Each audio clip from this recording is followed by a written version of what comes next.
What up, tube? Time to back on the couch. Actually, I recorded some of this last night before going to bed, and I didn't actually record it. So, if you're following along with these, thinking that you're getting the full book, think for like the movie where I skip a couple pages, I guess. It was yeah. I will actually read this one part here from the last thing. It's a PS. Will the reader take into consideration that when this story was written, the writer had not cooled down from her fury? Oh yeah, she was in our real fury when we left off there. Let's see here. I do want to read a couple little bits of this. Let's see how far I can get. Meow, meow, meow, meow. Let's see if she comes. I'm sitting, so maybe she'll come sit with me. Tuesday, 3 August, 1943. Dear Kitty, political news excitement. In Italy, the fascist party has been banned. The people are fighting the fascists in many places. Even the army is actually taking part in the battle. Can a country like that wage war against England? We've just had a third air raid. I clenched my teeth together to make myself feel courageous. Miss Van Daan, who has always said, a terrible end is better than no end at all, is the greatest coward of us all now.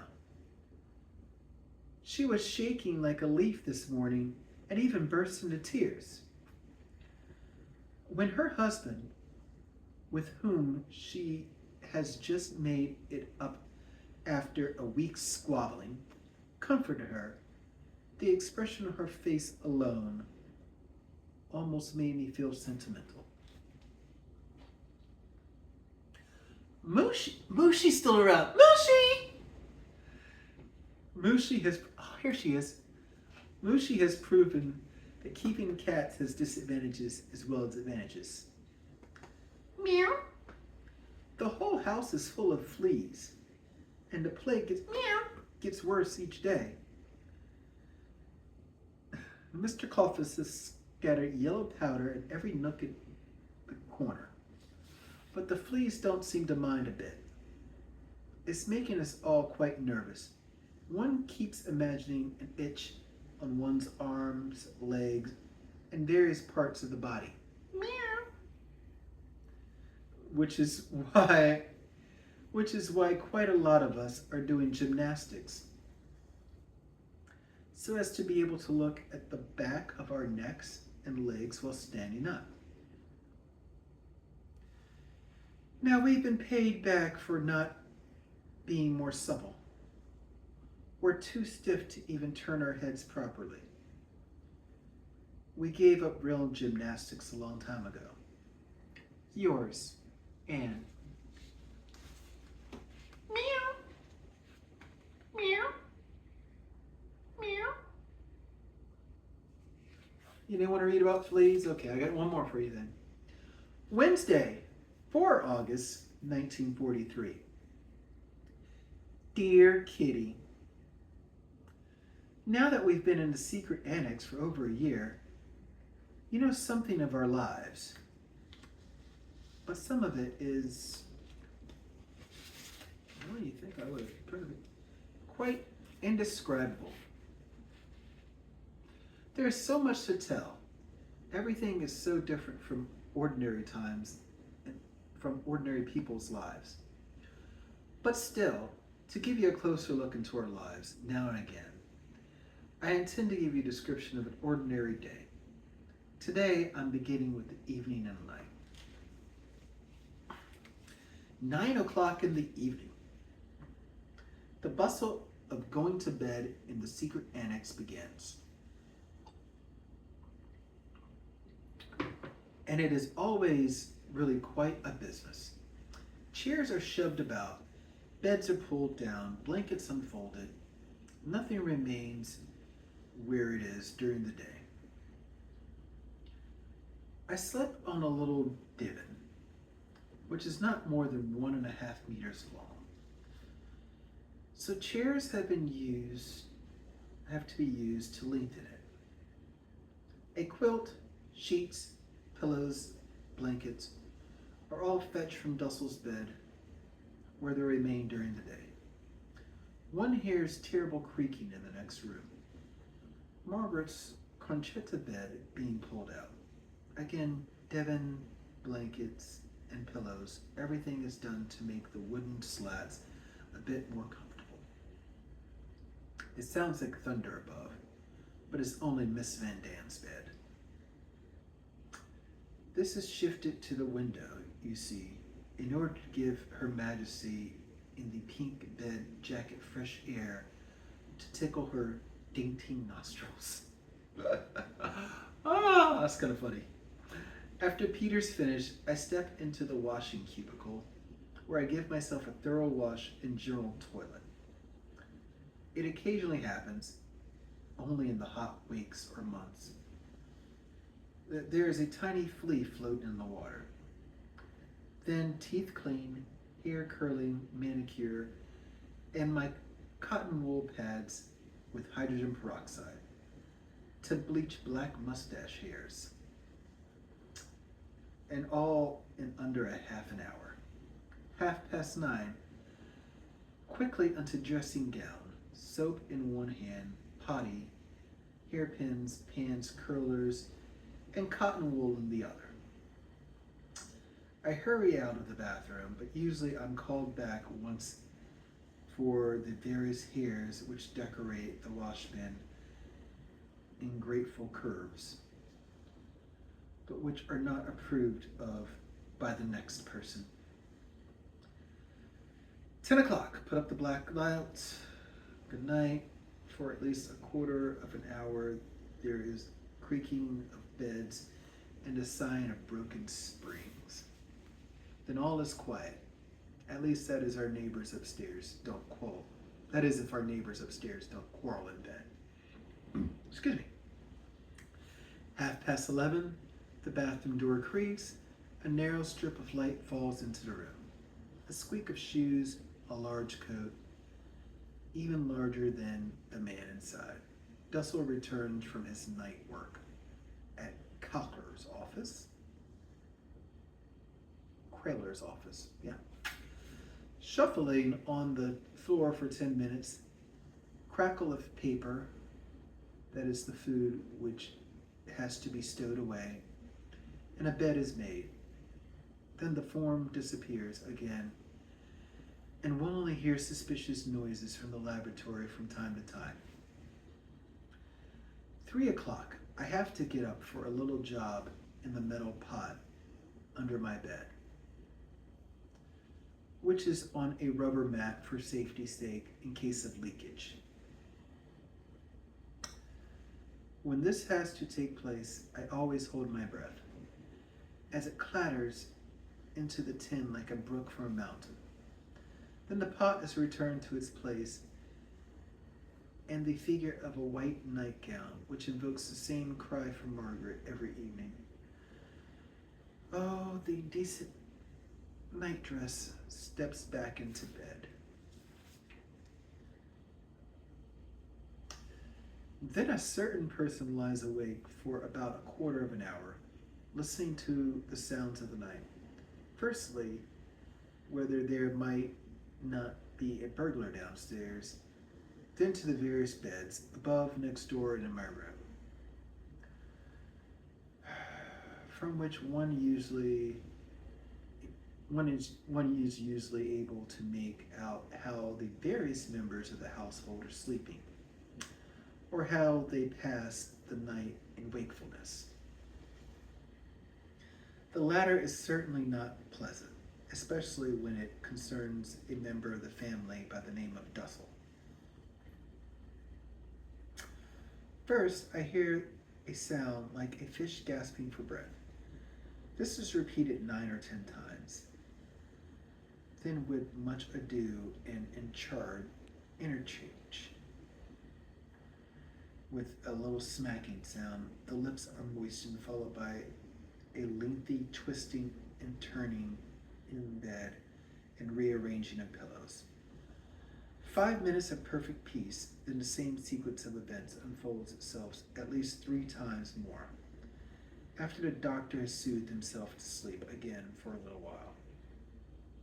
It can also happen when we get a bit of shooting in the night, varying between 1 o'clock and 4.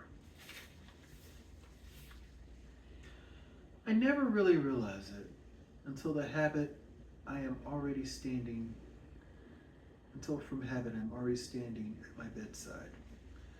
Sometimes I'm so busy that I'm thinking about French irregular verbs or quarrels upstairs. It is some time before I begin to realize that guns are firing and that I'm still in the room, but it usually happens as described above. I quickly grab a pillow and handkerchief, put on my dressing gown and slippers, and scamper to Daddy, like Margaret wrote in the birthday poem. The first shot sounds at dead of night. Hush, look. A door creaks open wide. A little girl glides into sight, clasping a pillow to her side.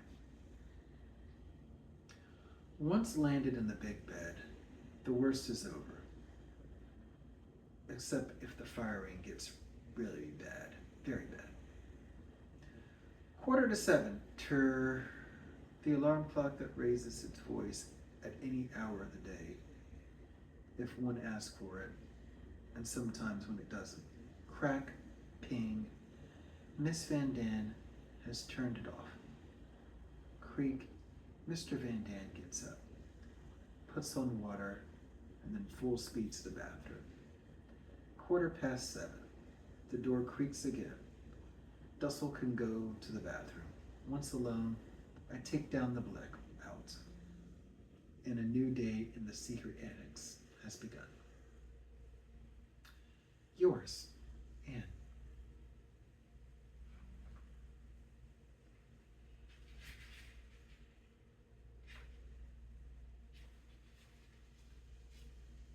I kind of want to save this next part. Is like, lunchtime and dinner and all that. Kind of want to save that. But I do want to say, like, a reason why I'm reading this here.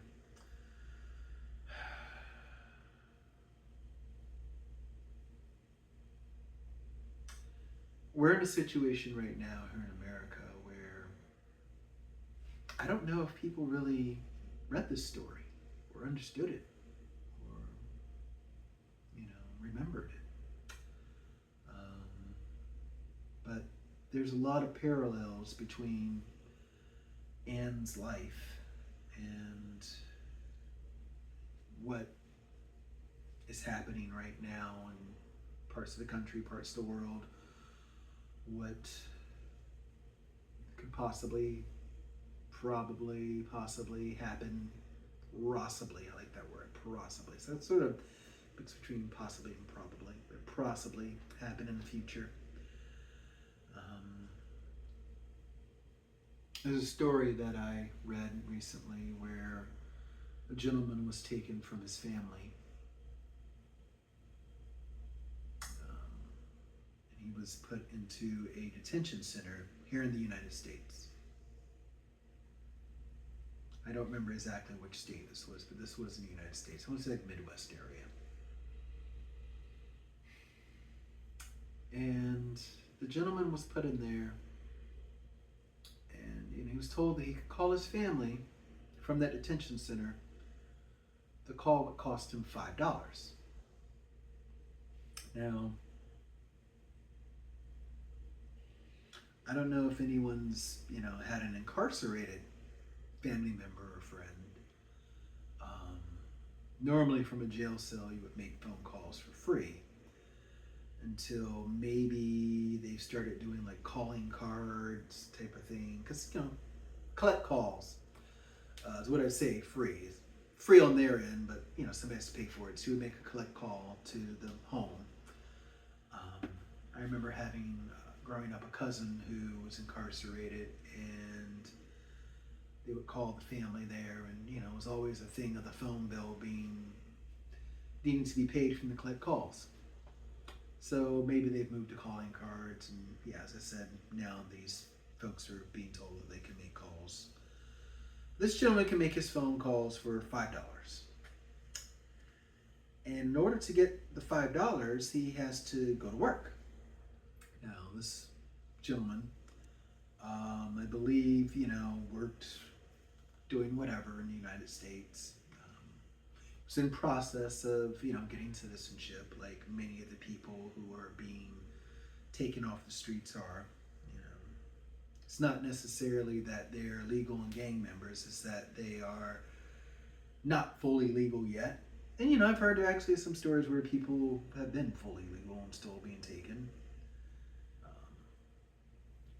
I kind of put my flag upside down at the window just in case, they want to come knock on my door and take me. Hey, I got dark enough skin. Español poquito. Donde está el baño? Cerveza, por favor.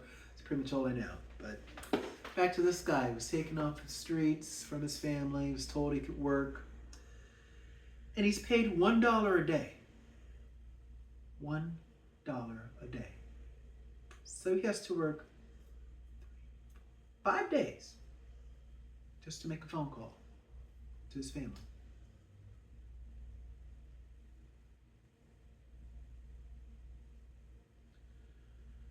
Now, I'm pretty sure that, it's not the most humane thing in the world to tell someone they need to work slave labor for way less than minimum wage, just to speak to their families. There's other detention centers, and I'm not sure, exact locations, but there's detention centers I've heard of where you have the adults who are fighting the kids for clean water. There's no real facilities in there. So where Ann was pulling out a little pot from her underneath her bed so she could take her, middle of the night tinkle, these folks are just pissing and pooping on the floor. They're not being fed properly. I would dare to ask, if the person needed some sort of medication, if they were getting their medications.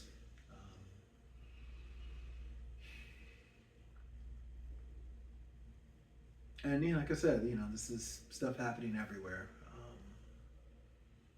Read a report where, folks are lining up for food in Gaza because they've been cut off from the rest of the world. And when they get to the place to receive the humanitarian food, they're instead met with the end of a gun, where they're just shooting them.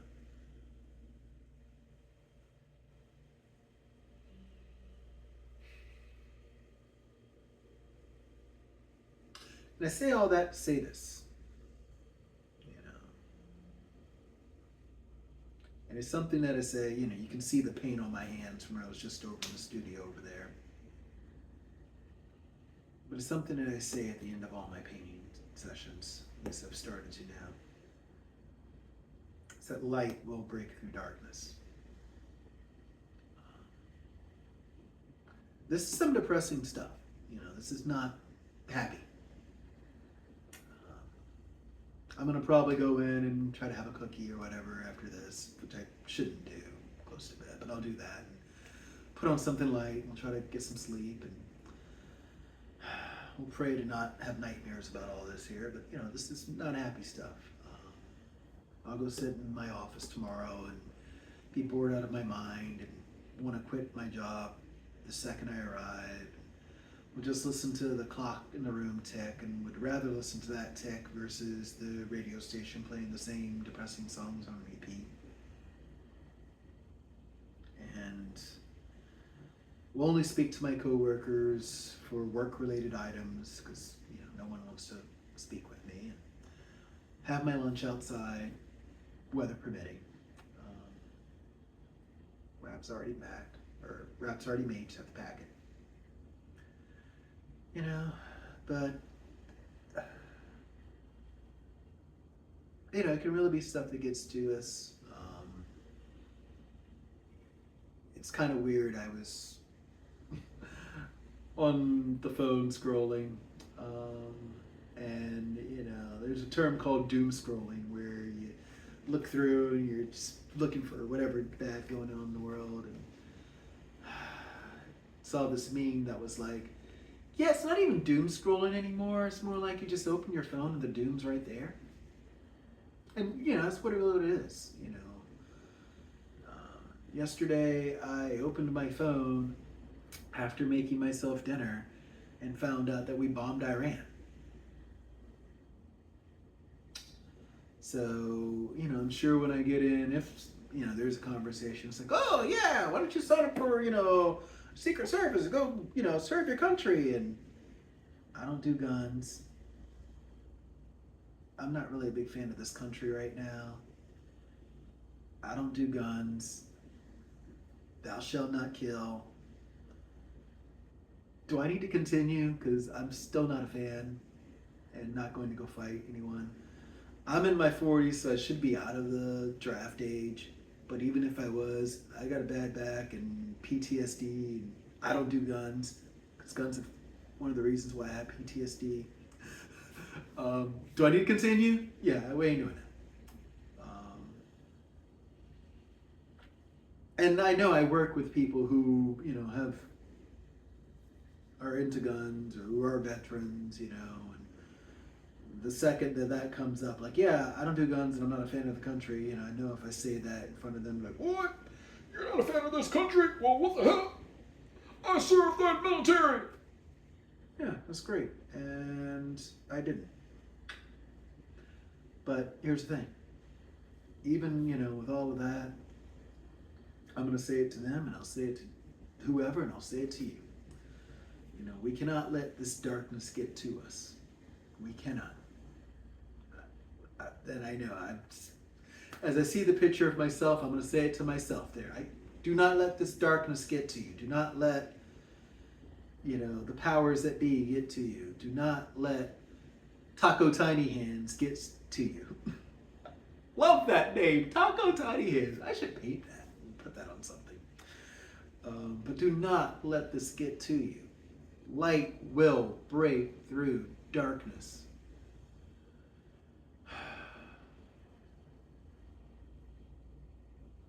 And you know what? Maybe it's a light that we don't get to see.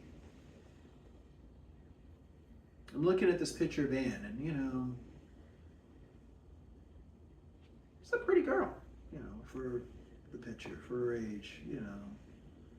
Sure, she would be a very beautiful, you know, would have been a very beautiful mother, grandmother.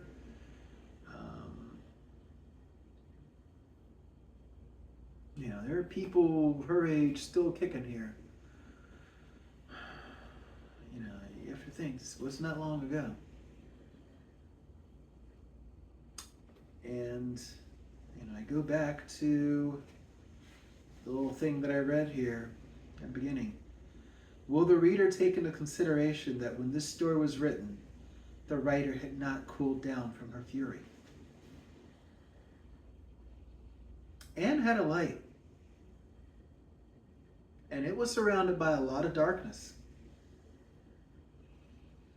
And though Anne did not get to, you know, hold that Nobel Prize for Literature, or, you know, didn't get to sign copies of the bestseller, her light broke through a lot of darkness. Those paintings I make over there, I mean, maybe one person buys something at some random point. I give away a lot of them, you know. I don't know if they're going to hang in the Guggenheimer and the Dali, you know. But even with those, light breaks through darkness. If you have a light, you watching this right now, you have a light inside of you. It will break through darkness.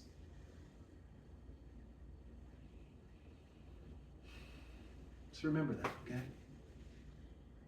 Light will break through darkness. I'm gonna get my cookie. Till next time. Ta-ta.